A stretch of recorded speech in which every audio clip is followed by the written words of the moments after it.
We went for a massage. Usually 2 points lang ang wina-work on nila sa mga RMT, therapeutic massage. And I had my neck and my shoulder got worked on, and my lower back. So nag-concentrate siya doon.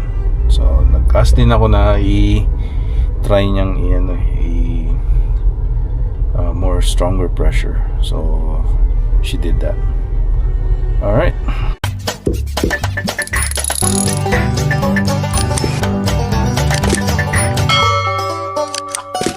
Yeah, boy. Ayan, kumusta kayo mga kabayan? Ito tayo sa ating buhay sa Canada. So, punta ako sa The Bay. Naghahanap ako ng magre-replace ng battery replacement para sa G-Shock na pambabae. Baby G-Shock. Kaysa bumili ka ng bago, replace mo lang ng battery. Ayan, hanap tayo. Lag tayo dyan. Ito ginagawa dito. So, and dito pala tayo. Ngayon pala is ano ba yan? 11:36. It's Thursday. And gumaganda na yung araw natin. Springtime. Kaya pagbalik ko it's gonna be very busy. Anyways, we'll have to see how these things go, right? I think I'm just gonna try to see if makaka-cope ako sa stress ng trabaho. And then if not, then I might go back to maybe a long-term leave. So tawag ang insurance, and they ask you everything, right? They ask you, what do you eat, what do you can you cook, or can you do stuff for yourself, like that, right? Ang dami, very specific. Sabi ko, confidential na yung iba, and what kind of medicine do you have, what brand, what's the name, ganun, no? Dami. So very specific. Ayan, ano ba to? Okay, The Bay. Tayo dun sa The Bay. Tignan din natin kasi magiging yung second floor ata nila wala na.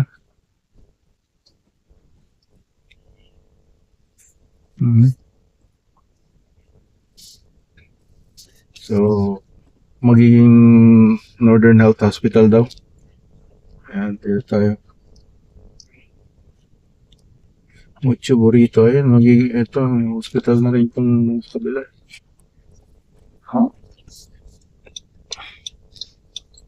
Tayo air.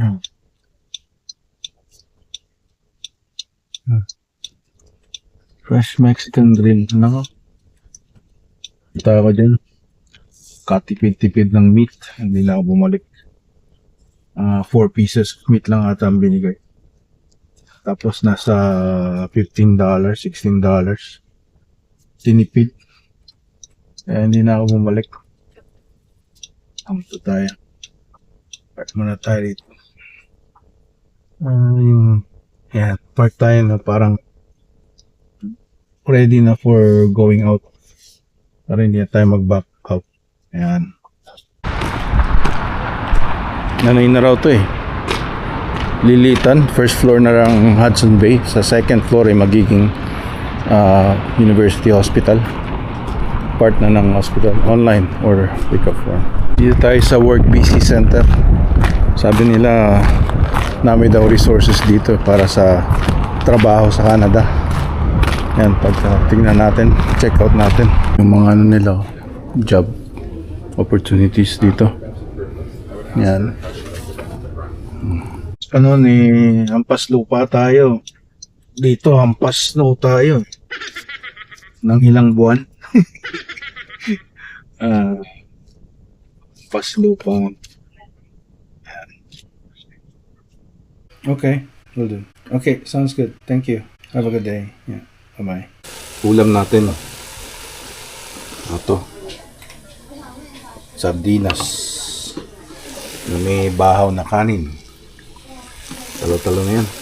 Ito, repolyo. Sibuyas, kamatis.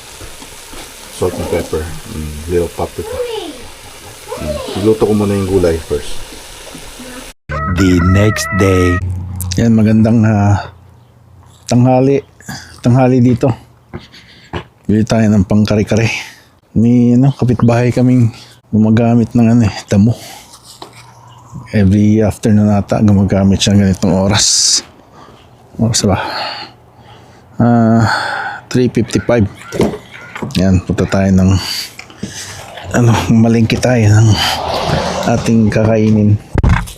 Para bukas naman, meron naman tayong pagkain pa ngayon. Para bukas lang. Daming dito. Buhok ng pusa. Yeah, so you guys should start a YouTube channel, no? Because it's like a hobby, it's a business. Yung mga equipment mo na binibili mo for your YouTube channel, like action camera or whatnot, pwede mong i-write off sa business mo. Yun ang gagawin ko dito But I'm gonna have to just probably need some help because yung mga tawag nito, yung mga equipment ko na nabili ko last 2024. I gotta pile it up yun at i-adapt ko saka ako ilalagay dun sa tax. Yan. Tayo. Yan, dito tayo sa Buy Low Foods. Yan. Compare and save. Mura. Pota ng salad. Paano na ito malapit na siguro mag-expire kaya mura. Ito, dapat 397. Gumas na.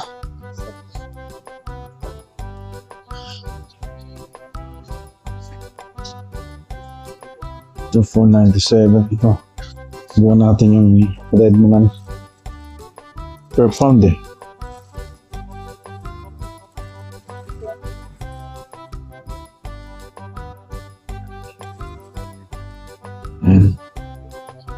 Ayan. Tignan natin kung may pang dito.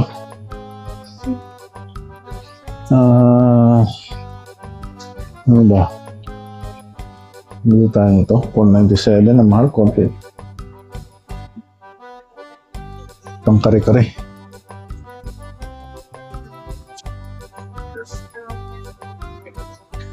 Tingnan lang. Garlic.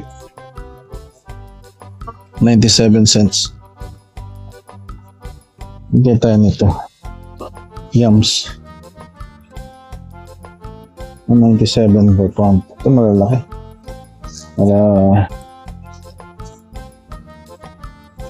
Dalawa lang.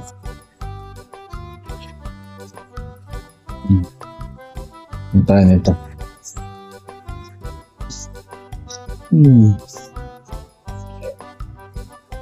Ang ating maganda sa digestion daw ito. Medyo hindi tayo mahirapan balatan ba. Uniform yung gilid niya. At sa yung meat. Bak choy pa tayo dun. Dapat na masira. Na meron dito yung picnic shoulder yung kare-kare. Yan, 197. Maliit lang. $20. Punta ka. 15 tayo, 17 lang. English sana tayo kaso sige, import na lang.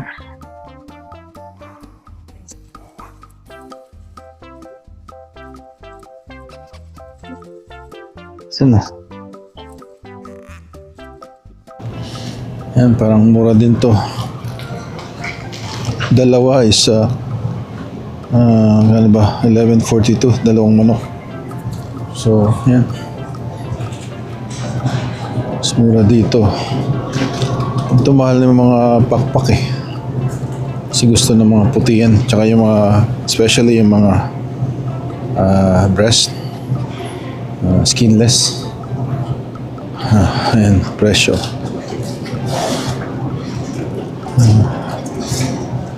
Ang pork chop. Ayan. Ito may ano dito. Chicken liver, $4. Patay. Sarap din yan ito eh. Ilagay sa tawag nito sa tinola. Yun na, yung kunin natin yung 347 kasi fresh yan. Chicken heart.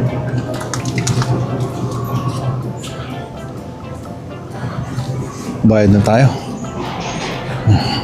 Ayan, doble yung pork roast, no? Dalawang 1787. Palis na ako, tapos tingnan ko bakit nasa 60s. May kukunti lang. Ayan, nirefund nila. Ayos.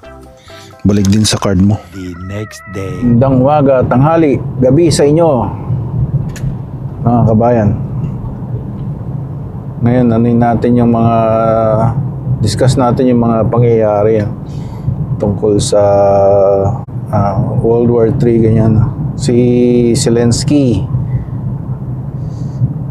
biglang sumasagot-sagot pa kay Donald Trump tsaka doon kay Vance, kanyang vice president. So nag-storm out or kick out siya ng White House dahil doon. Yan. Yung tapos ngayon pumunta siya sa UK. Punta siya and welcome siya ng warm welcome naman ng British Prime Minister. Bago yun eh. Sana tayo may bagong Prime Minister na soon. 8 more days. Ewan ko kung sinong kapalit, kung si Carney o si Freeland. Dalawa lang naman ng yung isa, yung Jolie, hindi na magbata pa yun eh. I think hindi siya mananalo, I don't think. But maybe in the future. Yun yung nalink kay kay Trudeau. Kaya nagsabi nila, kaya naghiwalay, nag-separate silang mag-asawa. But we never know, right? Yan. So we're going to the soccer game ni Bunso dito sa Vancouver. Tungkol dun sa strike. Nag-meeting kami ng Job Action Committee. Baka mangyayari sa rolling strike, like I don't know. We will have one day on, one day off, parang ganun. Which I'm going back with the medical leave. One day on, one day off. Para lang ma-feel nila na. But they're trying to get some calls from other party, third party. Where are we going? 11:01 here. Setup natin is DJI Action 4 with Mike Mini and ang ating mga clipping control on, cut off. Saan ba nanggagaling yan?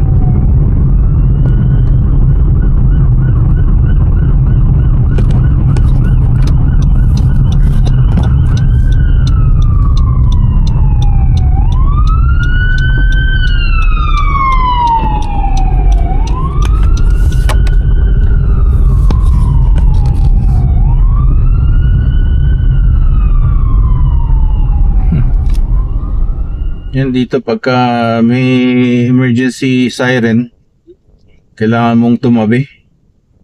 Tumabi. Yan. Kasi hinto ka. Pero kailangan mong tumabi sa safe place. Huwag naman dun sa mga intersection kung sakasakali. Kasi di mo alam kung liliko ng kanan o left o diretso, di ba? So, huwag kang huminto sa intersection.